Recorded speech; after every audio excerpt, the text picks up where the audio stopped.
You're watching Ramping Up Your English. I'm your host, John Letts, and we're listening to lyrics from songs about the theme of this unit, trains and railroads. Now, not every song you hear will have a clear meaning. I've listened to this song hundreds of times, but I'm still not real clear about its meaning. Something about Miss Lucy losing her home and family, and coal trains. The chorus repeats, "Without love, where would you be now?" which is a fine message, but I'm just not sure how it all works together. Well, don't get too intense about finding the meaning of every song. Sometimes it's best just to turn it up and enjoy it, as I do this song when it comes on the radio. You may be wondering, where's the video clip of a train adventure? Well, it's coming right up after this.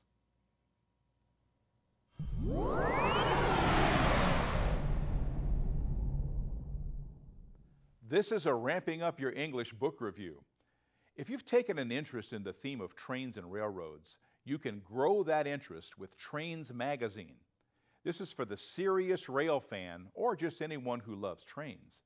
Each issue has a main theme, this one about Western steam engines clearing the tracks of snow and ice.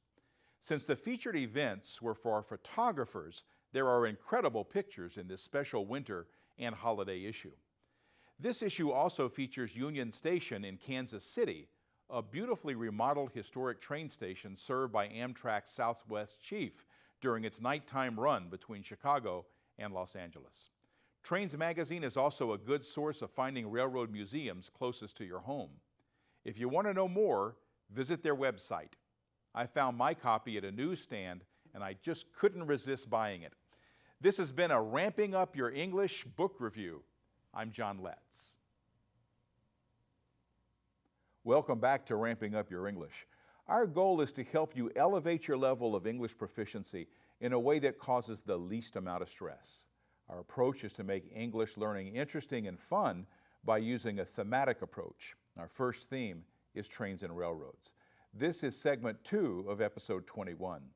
The last song about coal trains and love reminds me of a trip my wife Liz and I took through Illinois, Indiana, Ohio, Kentucky, West Virginia, and Virginia to Washington, D.C. aboard Amtrak's Cardinal.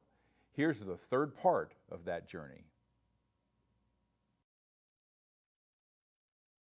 This is part 3 of Amtrak's Cardinal train, the scenic route to Washington, D.C. In part 2, we reached Charleston, West Virginia. Leaving Charleston, we found ourselves headed for our destination, Washington, D.C. Soon we were in Virginia, a gentle rolling country that kept us going even closer to our destination.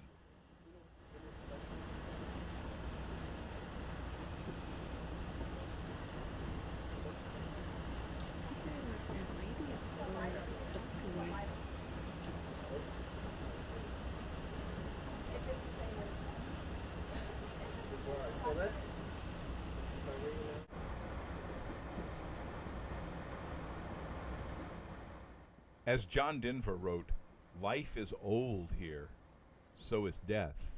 So much of the Civil War was fought in this state."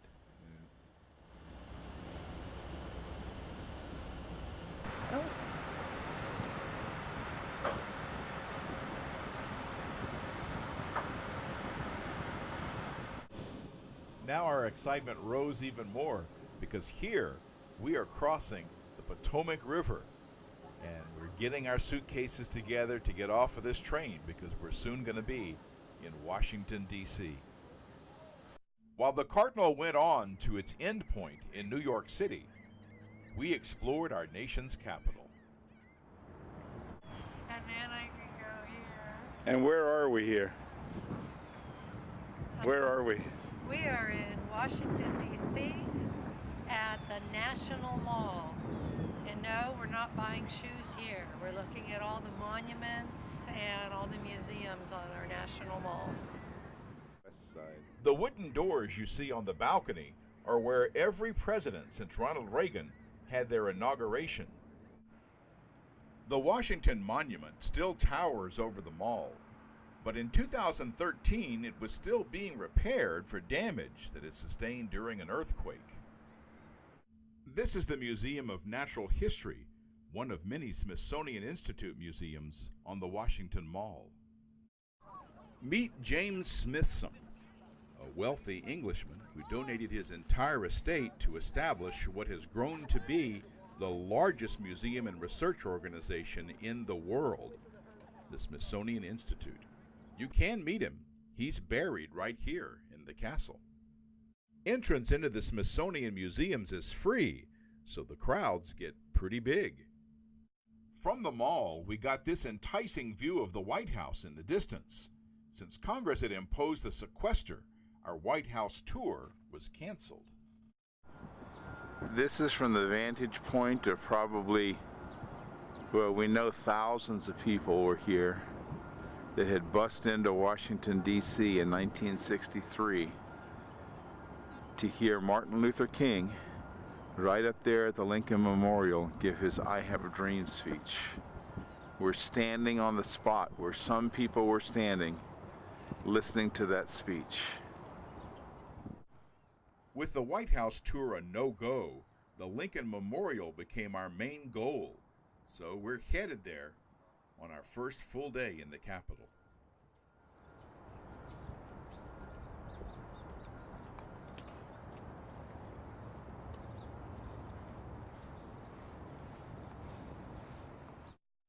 President Lincoln was far from lonely on this day. People from all over the country and all over the world come here to pay their respects and to admire this savior of our republic.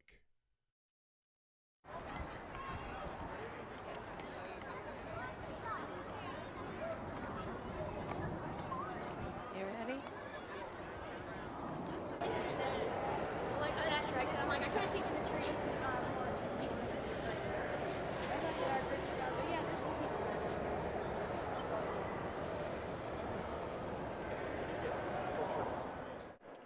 The inspiring words of Lincoln are engraved on the walls inside the monument.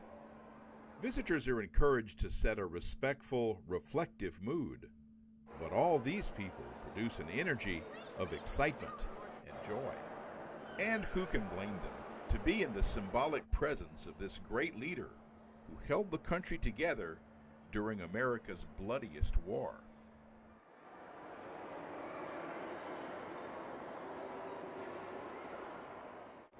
This is the view looking east, the view Martin Luther King Jr. had while giving his I Have a Dream speech. Only the reflecting pool then was lined by a sea of people.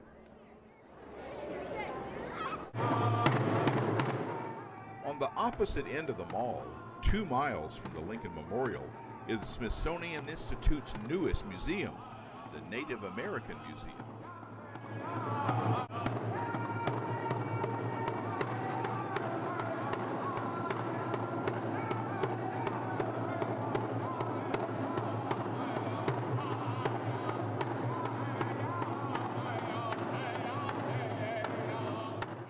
Various native tribes were involved in the museum's design, allowing visitors to learn about Native American culture in the past and in the present. My name is Ben Zokai, and I'm a museum cultural specialist. I'm a proud member of the Kiowa, Santi Dakota, and OK. On Amtrak's Cardinal westbound, visiting the Capitol